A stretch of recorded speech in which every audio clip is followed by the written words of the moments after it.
बिस्मिल्लाहिर्रहमानिर्रहीम। अस्सलाम वालेकुम वीवर्स, उम्मीद है आप सब लोग खैरियत से होंगे, ठीक ठाक होंगे। आज मैं आप लोगों के लिए बहुत ही यमी से कोकोनट मिल्क लड्डू लेकर आई हूँ, जो कि फ़ेस्टिवल स्पेशल है। आप किसी भी फेस्टिवल में या त्यौहार में इन्हें बनाकर इंजॉय कर सकते हैं और मेहमानों के सामने सर्व कर सकते हैं। बहुत ही ईजी और बहुत ही क्विक सी रेसिपी है, ये झटपट से बन जाते हैं और बहुत ही आसान है। तो आइए चलते हैं फिर इसकी रेसिपी की तरफ। मेरे चैनल को सब्सक्राइब कीजिए और बेल के आइकन को प्रेस करके ऑल के बटन पर क्लिक कीजिए, ताकि आपको मेरी हर आने वाली नई वीडियो सबसे पहले मिल सके।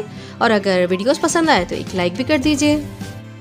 बहुत ही धीमी आंच में मैंने कढ़ाई रख दी है, उसमें मैं 1 प्याली के करीब डेसिकेटेड कोकोनट शामिल कर दूंगी और इसको हम जब तक ड्राई रोस्ट करेंगे, जब तक के लिए अच्छी सी स्मेल नहीं आने लगती, और फिर हम इसको निकाल लेंगे। अब मैं कढ़ाई में डालूंगी 2 टेबलस्पून के करीब घी। आप घी या बटर यूज़ कीजिएगा, ऑयल यूज़ मत कीजिएगा। अब मैं डाल दूंगी 3/4 कप के करीब जो है वो डेयरी का पका हुआ मिल्क मैं शामिल कर दूंगी इसमें, और 3 टीस्पून के करीब मैं इसमें नॉर्मल शुगर ऐड कर दूंगी और मैं इसको तकरीबन शुगर मेल्ट होने तक थोड़ा सा पकाऊंगी।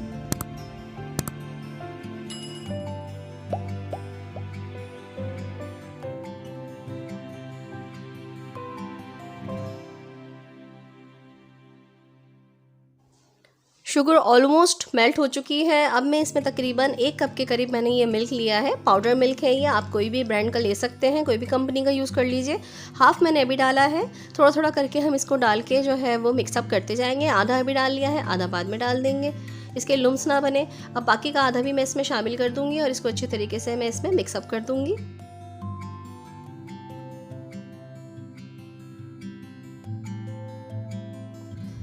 बस देखिए, मिल्क हमारा अच्छे तरीके से मिक्स हो गया है। अब जो हमने ड्राई रोस्ट किया था कोकोनट, वो मैं इसमें शामिल कर दूंगी और इसको अच्छी तरीके से हम मिक्स करेंगे।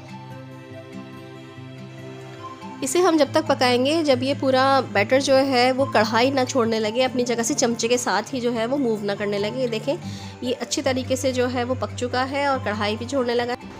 अब मैंने इसमें शामिल कर दिया है 1/2 टीस्पून के करीब ज़ाफ़रानी एसेंस। इससे बहुत अच्छी खुशबू आती है। अगर ज़ाफ़रानी एसेंस आपके पास अवेलेबल नहीं है तो आप इसकी जगह सब्स्टिट्यूट के तौर पर इलायची पाउडर यूज़ कर लीजिए। बस ये हमारा तैयार हो चुका है। देखें, ये चमचे के साथ साथ मूव कर रहा है। बस अब मैं फ्लेम को ऑफ़ कर दूंगी और इसको एक प्लेट में निकाल के ठंडा कर लेंगे। ये देखिए, ये थोड़ा बहुत ठंडा हो गया है, मुकम्मल तौर पर ठंडा नहीं हुआ है, वरना ये और ज़्यादा हार्ड हो जाएगा। आधे पोर्शन में मैं तकरीबन थोड़ा सा जो है वो 2-3 पिंच मैंने ये ग्रीन कलर यूज़ किया है। उसको अच्छी तरीके से मिक्स कर लूँगी, ताकि आधा पोर्शन हमारा ग्रीन हो जाए और आधा पोर्शन हमारा जो है वो वाइट ही रहे।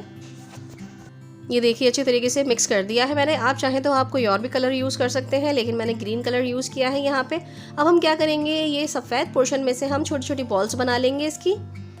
इस तरह से हम आराम से ये बॉल्स बन रही हैं, कोई मुश्किल काम नहीं है, बहुत इजी है ये देखिए, इस तरह से हम छोटी छोटी सारी बॉल्स बना के रख लेंगे।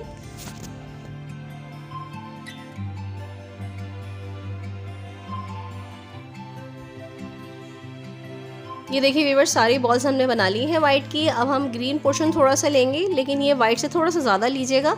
उसकी मैं फ्लैट इस तरह से ये इसको फ्लैट कर लूँगी और इसके बीच में अब मैं रखूँगी ये वाइट वाला लड्डू और इसके ऊपर इसको कवर कर दूँगी ग्रीन वाले पोर्शन को, और इसको हम हल्के हाथ से रोल करके बिल्कुल अच्छा सा लड्डू बना लेंगे। ये देखिए, आराम से ये लड्डू बन गया और कोई हमें परेशानी भी नहीं हुई और कोई मुश्किल काम भी नहीं है। बहुत इजी है, बहुत आसान है और ये झटपट से बनने वाली रेसिपी है। झटपट से बन जाते हैं ये लड्डू।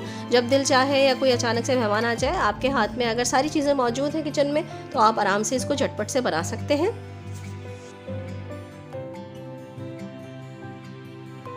ये देखिए, सारे लड्डू हमारे बन के तैयार हो चुके हैं। अब हमने क्या करना है, थोड़ा सा कोकोनट जो हमने बचाया था, अब हमें ये सारे लड्डुओं को उसमें रोल करना है। ये देखिए, इस तरह से हम डेसिकेटेड कोकोनट की हम इसके ऊपर लेयर बना देंगे, कोटिंग कर देंगे और इस तरह से तैयार करके हम सारे लड्डुओं को रखते जाएंगे। ये लीजिए, सारे के सारे लड्डू हमारे बन के तैयार हो चुके हैं। देखें कितनी ईजीली और झटपट से ये लड्डू बन के तैयार हो चुके हैं।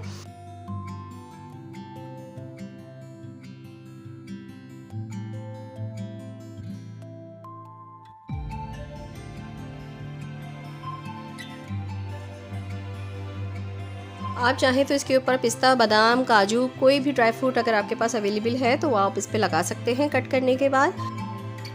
सो व्यूअर्स, है ना बहुत आसान सी और बहुत क्विक सी रेसिपी। अगर मेरी ये रेसिपी आप लोगों को अच्छी लगी है तो मेरी रेसिपी को लाइक और शेयर ज़रूर कर दीजिएगा। और अगर आप मेरे चैनल का विज़िट कर रहे हैं और मेरे चैनल को अभी तक आपने सब्सक्राइब नहीं किया है तो फिर देर किस बात की, subscribe it now and also press the bell icon, ताकि हर आने वाली नई वीडियो आपको सबसे पहले मेरी मिल सके और आप उसे देख के एंजॉय कर सकें और मुझे सपोर्ट कर सकें। YouTube के प्लेटफॉर्म के अलावा आप मुझे मेरे फेसबुक पेज चटखारा फ्यूजन्स बाय नूर पर और मेरे इंस्टाग्राम पेज इसी नाम से है उस पर भी फॉलो कर सकते हैं। उसका लिंक मैं आपको डिस्क्रिप्शन में दे देती हूँ हर वीडियो में। इंशाल्लाह ताला फिर किसी नई रेसिपी और अच्छी सी रेसिपी के साथ हाजिर होंगी। जब तक के लिए नूर को इजाज़त दीजिएगा और अपनी दुआओं में ज़रूर याद रखिएगा। अल्लाह हाफिज़, अल्लाह निगहबान।